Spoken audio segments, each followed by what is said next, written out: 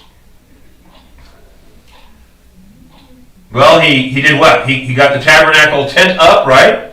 Yeah. It says he erected the tabernacle. He set up all the sockets. He was a busy man. He set up the boards. He inserted its bars, and he erected the pillars of the tabernacle. He spread the tent over the tabernacle and put the covering of the tent on top of it, just as the Lord had commanded Moses. Then he took the testimony and he put it into the ark. So the testimony is what? The tablets, right? Yeah, the tablets, the 10 Commandments. So he put them into the ark. And then he took the testimony, put it in the ark, and he attached the poles to the ark, and he put the mercy seat on top of the ark. So the mercy seat was that top, that capper to the ark, and it had the 2 angels. If you ever watched Raiders of the Lost Ark, I'm not sure how accurate all that was as far as representation of the ark, but it gives us an idea what it might have been. This lid had the cherubim on it, and that was the mercy seat. And one time during the year, the high priest would come in and offer atonement, a special offering of atonement for the people. And that would be on that mercy seat, which was on that top part. But anyway, so the most important part was he took that ark and he brought it into the tabernacle and set up the veil for a screen. And so at that point, was everything done that God asked him to do? Yeah, he did them, right? He obeyed God. And he didn't just stop a part of it and say, I just need to worry about this. I'm getting kind of tired. I think that's all. No, he did the whole job. He didn't stop until he was done. So we can look, and there's all kinds of references to how Moses acted. Verse 19, verse 20 of the same chapter, 23, 25, 27, 29. They all taught obedience. I think if we were honest with ourselves, we'll probably say, yeah, right? There are some things in our life we might be that way about. We know that, for instance, the disciples, they were following Jesus, right? And they even bragged about, we've left everything to follow you. But if you notice, after the crucifixion, what did they say they were doing? They were going to go back to fishing, right? So they still had boats available, apparently. So they hadn't fully committed at that point. Now later we see they did. They went on to witness to the world. They traveled. Some of them traveled to pagan countries. Some of them worked within Israel itself. They were on board fully with God's plan at that point. But there were some that held back a little bit. We see that Peter was a good example. He said, "I'll never leave you. I'll always stand by your side. I'll protect you." And what did he do? He fled into the night, didn't he? And then, when he was challenged in the court, he denied he knew Jesus. So can we sometimes say, I think so. I think we're in actually, good company would be a bad way of saying it, but we can see that others have done that as well. You have to learn what it means to be obedient. Moses had learned that aspect and was obedient. Ever since leaving Egypt, Israel had struggled with trusting and obeying God. Time after time, I'm going to take care of you, God told the people, right? Through Moses. So what did they first say? You brought us out here to be killed by the Egyptians. And did he deliver them? He did, didn't he? Across the Red Sea. Then they said, we're out here to die in the wilderness from hunger, from thirst, I think it was. And he supplied them water. Hunger? They supplied them with the manna. Oh, this manna is just getting old and old. We're going to die of just eating manna. They were complaining a lot, weren't they? Anyway, so they struggled with that. So this was part of their training. Part of their boot camp was the tabernacle and God showing his presence. Now, was God actually there? We kind of talked about that briefly. No. He's everywhere. He's omnipresent. So what we see here is a big $10 word, a theophany. This was a visual, graphic representation of God. The pillar of fire and smoke that it came down. We're going to read these verses in a moment here. But this gave Israel something to point to and say, we see the presence of God. We know he's going to guide us and be with us and keep us safe. That was the idea of that visual representation. Just like we have the visual representations here in Great Britain, that the monarch is there, right? The monarch is in charge. You can look to that flag and say, I have with confidence as a Brit, I know my king is on the throne. I feel that is a satisfying thing to me. In the same way, they needed this affirmation, didn't they? They needed it in their lives, the Israelites. So, but they struggled with obeying God fully. They did. Every time they fell short, he showed up to remind them that he still loved them and they were still his people, but he still had to do what? He had to discipline them at times, didn't he? Kind of when you have kids, do you love them? You love your kids, don't you? Are there times you got to tell them no? Yeah. Are there times you have to discipline them? At times. Discipline can take many forms. I'm not saying you have to strike your child, not by any means, shape, or form. I'm talking about those things that will help them to learn, because that's what discipline means learning. And every child is different that way. But God had to show Israel the right way as well, as they were growing up in the Lord there. Now everything was now in place, just like God had directed, and God was ready to show up again in an awesome way for the people of Israel, His chosen people. And so we're going to see that next, where the tabernacle is inhabited. And again, I want to touch on that idea of the presence of God being there. And sometimes we forget that there's many things in our own life that are kind of that way too for us. We talked a little bit about Great Britain. What about the United States? What's a graphic symbol of the United States? Well, the flag is, right? And if you remember anything about your history, the person who wrote the Star-Spangled Banner was Francis Scott Key. He wrote that poem. It was later put to music.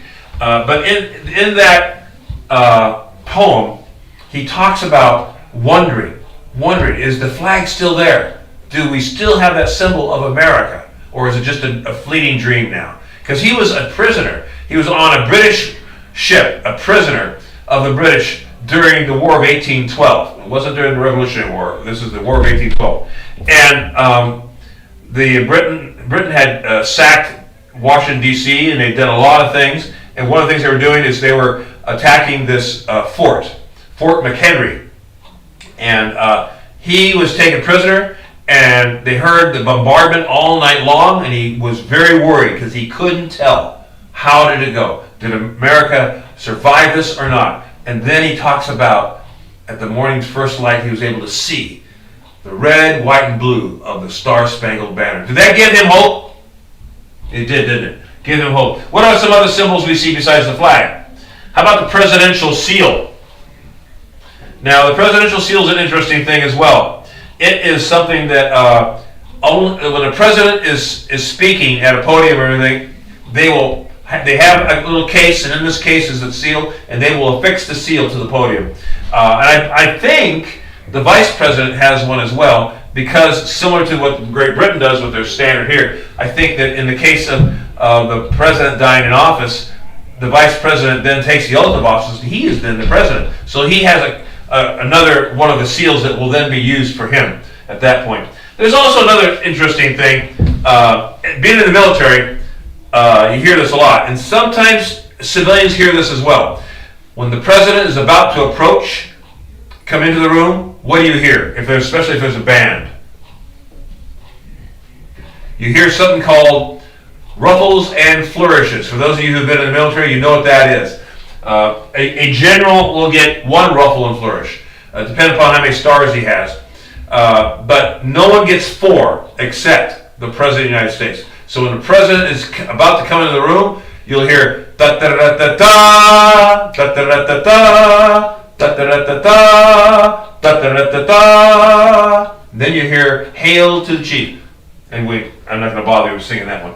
But that's an oral thing you hear with your ears, symbol also. Whenever you hear that, you know the president is there. And that's another one of those kind of things you can count on. Well, let's look at the next section here. Tabernacle inhabited. Tabernacle inhabited. This is exciting, folks. This is really exciting. Again, remember, the Israel is camped all around the tabernacle. And they are commissioning, what's the right word I'm looking for? There's a better word than that. The fact that this tabernacle is complete. So you can see probably the people are all standing outside their tents. Probably standing around the tabernacle itself because of this event that's about to happen. It says, when the cloud covered the tent of the meeting and the glory of the Lord filled the tabernacle, Moses was not able to enter the tent of meeting because the cloud had settled on it, and the glory of the Lord filled the tabernacle. Now, again, I wish I had a good graphic representation of the tabernacle, which I don't. But the tent of the meeting was the outside perimeter, okay, of this area, of where the tabernacle was. Inside the tent of the meeting was the tabernacle. Again, another tent type thing. It was made of all kinds of exotic, colorful fabrics and metals and things like that, the furniture and such. So the cloud came down and covered the tent of the meeting. So it was all the way around. It filled the whole tent of the meeting, all the perimeter areas.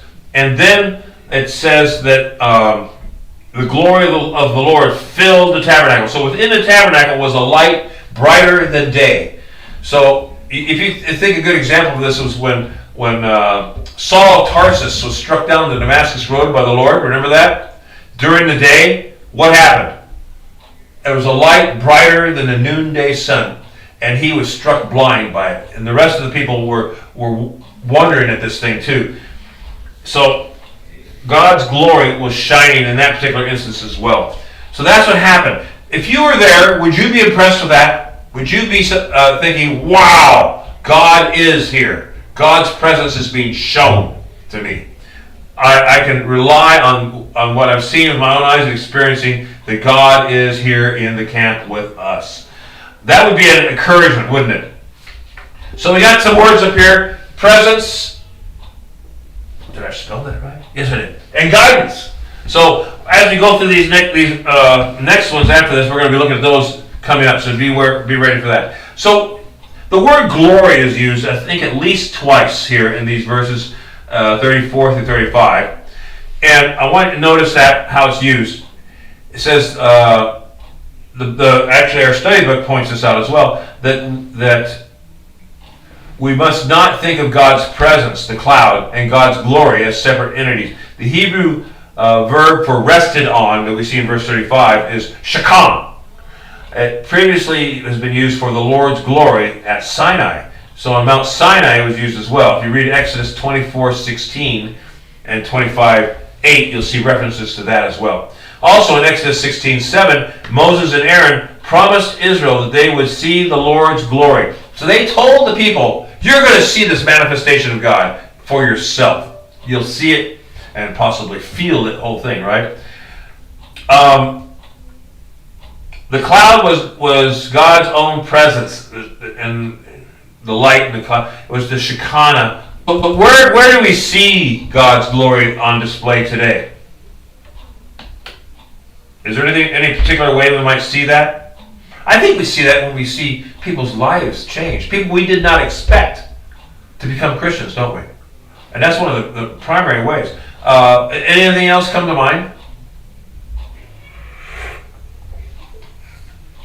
I know there's accounts of missionaries in different places, and there's been like manifestations of the Holy Spirit that because they weren't able to communicate well with them about certain things like this, God would allow glory in certain ways, maybe in a healing perhaps, or maybe in language perhaps.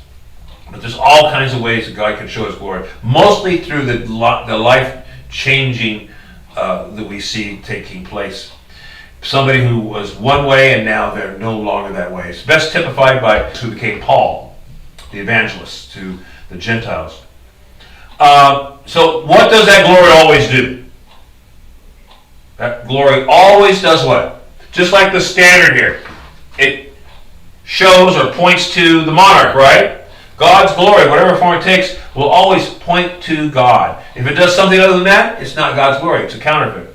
Moses and the priests could not even get near the tabernacle. Remember, the tabernacle was a smaller tent within the big tent of the meeting. They could not even get inside. The glory was so intense. The glory was so great to see. God's presence may have taken on a new intensity, they're saying here, which is probably true, because before that they just seen on Mount Sinai that example of His glory being shown. Since Moses had walked into the cloud on Mount Sinai, but now he could not. While many spectacular things may occur when God is present, the most important thing we need to focus on, though, is His presence. How do we know when we have been in God's presence? That's a good question. How do you know when you've been in the presence of God Almighty? Should there be some outward appearance, some action? There should be, right? Like I said before, when we see a changed life, does that life continue on in a life of sin? No, it changes. It's no longer in that same lifestyle. It has been changed by it. And that's one of the aspects of of the presence being felt when you see changes like that in a person's life who you normally would not see. Okay, let's look at the last point now. We're doing pretty good on our time, I think. The last point is guidance given. So we've talked already about instructions followed. Moses did that, right? The tabernacle was inhabited. Everything was set for God's glory to be shown. And he came and showed that. And now guidance given. Guidance given. Verses 36 through 38. So these final three verses, I want you to note the impact of God's presence within Israel's camp. What happened in the camp as a result? So let's go ahead and look at those verses. I get to do these verses as well. Okay.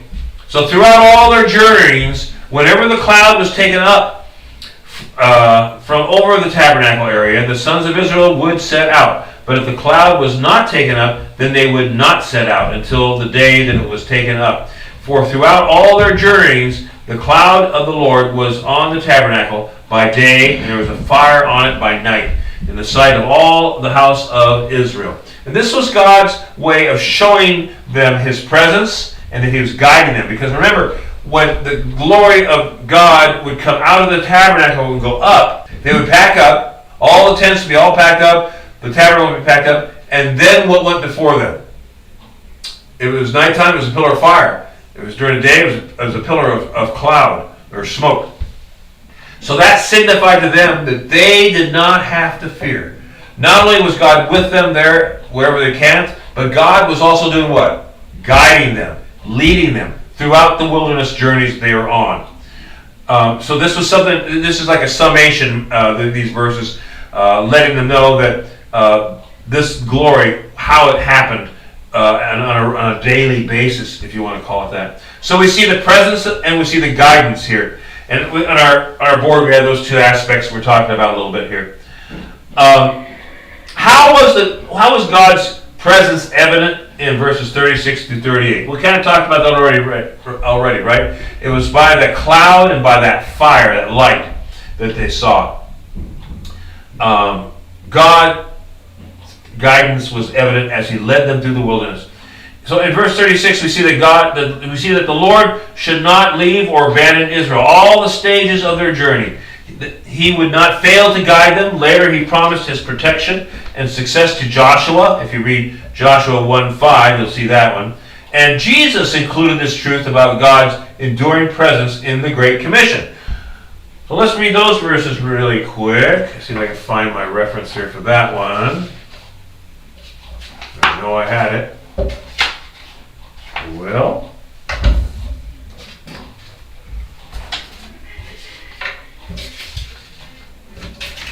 just a moment while I find it.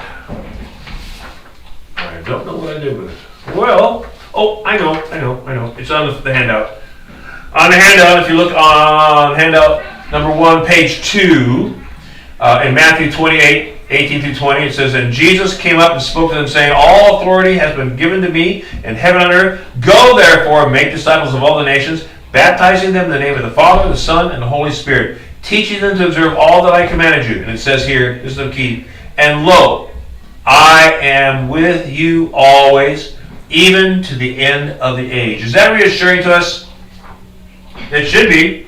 We should be very reassured, right? He's going to be with us throughout our journey of life, right? We're going to be out with him all the time. He's going to be with us, guiding us and directing us. So God's call on our lives comes with a guarantee that he will be there each step of the way. So, and now in verse 37, it talks about, But if the cloud was not taken up, then he did not set out until the day when it was taken up. We see that Israel's assignment was simply to do what? Follow the Lord. They're always watching. And the same is in listening for him, right? They moved only when he moved. That's a good principle to go by in our life.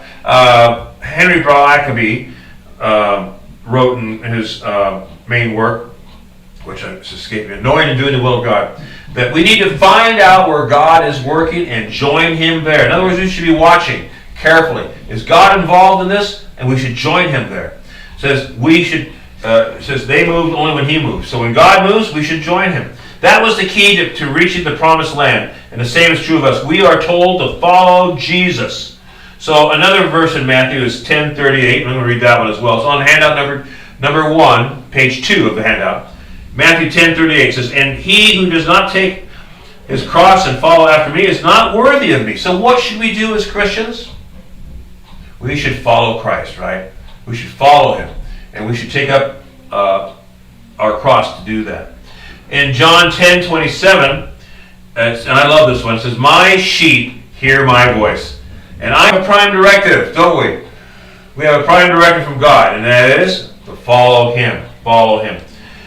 God's children are identified as those who are led by God's Spirit. Romans 8:14. "For all who are being led by the Spirit of God, these are the sons and daughters of God." Romans 8:14. I added the daughters as implied there. So we should be doing that if we are truly the sons and daughters of God, shouldn't we? So we can put a lot of these things we've been talking about already under presence and guidance on the marker board, but we've kind of talked about it at the same time. It says, I want you to notice the significance of God's leadership and guidance as Israel moved through the wilderness, as well as the security they found in his presence. Did they have anything to fear when God's presence was there? They had nothing to fear, did they? Nothing. And so we have nothing to fear as well, because God's presence is within us, his Holy Spirit. I'll ask a couple of questions here. It says, how do you imagine the people felt as they saw evidence of the Lord's constant presence with them? Would that be encouraging? Oh boy, would it? That'd be very encouraging, knowing that God is with us all the time. Would that be something that would be satisfying? It sure would. Would you need anything then? No. You knew the all-powerful God was leading and directing you. He's guiding you in all the steps that you should go. We should have that same kind of thing. We should have that same kind of emotions. When we go through situations, we realize God is with us. Even those dark times, those tough times, God is with us. God is still guiding and protecting his people today. He still promises to be present with us in every step of our journey through the life he has given us. So what can happen to us when we try to move ahead of God? What do you think can happen when we try to say, well, I know we're supposed to just follow it, but I think I know maybe what I should do. And it's not said, but it's implied that we know better than God, right? What can happen in those situations? We could fail, can't we? A good example of that was Moses. He thought later on in the wilderness, he was told to speak to the rock and have water come forward. Instead, he struck the rock. He thought he knew better. He said speak, but I'm going to strike the rock. Did that have ramifications for Moses?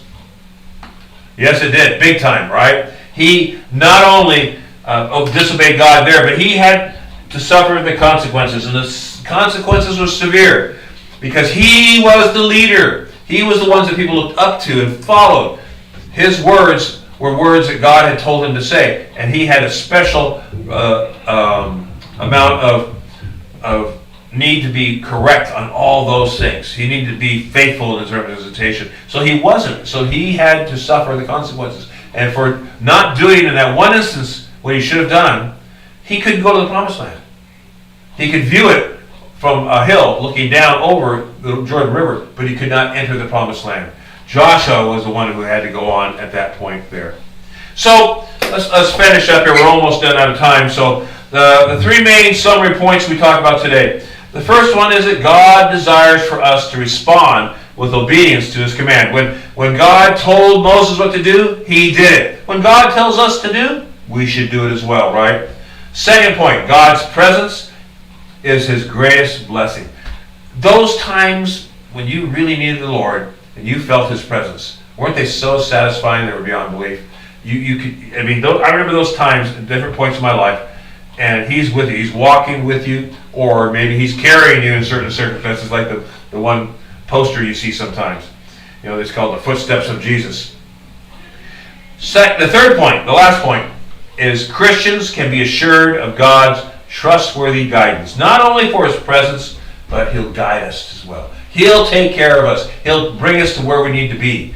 He is the one who knows all those things in our life that can be pitfalls We need to follow him. So I got some rhetorical questions for you. Don't just love rhetorical questions. Rhetorical question says, first of all, are we taking advantage of the opportunities to be involved in God's work and ministries? I want you to think about that. Are we taking advantage of the opportunities to be involved in God's work and his ministries? We need to be if we're not, right? Have we allowed ourselves to follow the habit of obeying only part of what God's instructions are? Some of us have, right? We need to reassess where we are, ask God for forgiveness, and follow him, right? In all ways, full obedience, like Moses did. The last rhetorical question says, in what areas do you find yourselves sometimes weak in your obedience to him? Find those areas and ask God for the strength, for the opportunities to mature in those areas, and he'll help you with that. So our church offers many ways to minister to others. We know that. Those are involved here at Grace Baptist Church. And we should find our own area of service if we have not already done so. And there's many ways we can do that. Get a hold of a deacon. Ask them, is there ways I can help our church? Come to a business meeting. You'll hear about opportunities. Our pastor may have things, right? There's lots of ways that we can be obedient to the Lord in areas of service. So look for those ways. That's our sort of our challenge here too. The challenge from our study is to take intentional steps to move when God moves and to trust his presence and guidance. And we need to identify and remove any obstacles that may not allow us to complete our obedience to God. Any comments, questions? I think it's pretty exciting verses. You imagine if you put yourself in the sandals of these people who were standing around that tabernacle that day, and you see God's glory come upon that, wouldn't it be awe-inspiring? Wow, it would be, wouldn't it? So let's have a word of prayer, and we'll be dismissed. Heavenly Father, I thank you for this opportunity we had to share your word, Lord, and in these areas that happened so many years ago, and how Moses' obedience to you, Lord, shows that he relied on your presence and on your guidance. And we can do that same thing in our lives as well. Help us to do that, Lord. I pray that you show us your glory in that sense, that we know we're on your track of doing what you want us to do in our lives, Lord. And help us do that every day, Lord. Thank you in your son's name. Amen. All right. So that's a pretty good lesson, I thought. Hope you guys enjoyed it. I can't wait to, when we're in heaven, we'll be transformed. We'll be able to see God's glory in a way that is never possible, because we'll be changed to be able to do that. Thank you for being with us today. My name is Norm Ellis, and this is the Adult One Bible Study at Grace Baptist Church in great Vancouver, Washington. Thank you for being with us online and here in the classroom as well. God bless you all.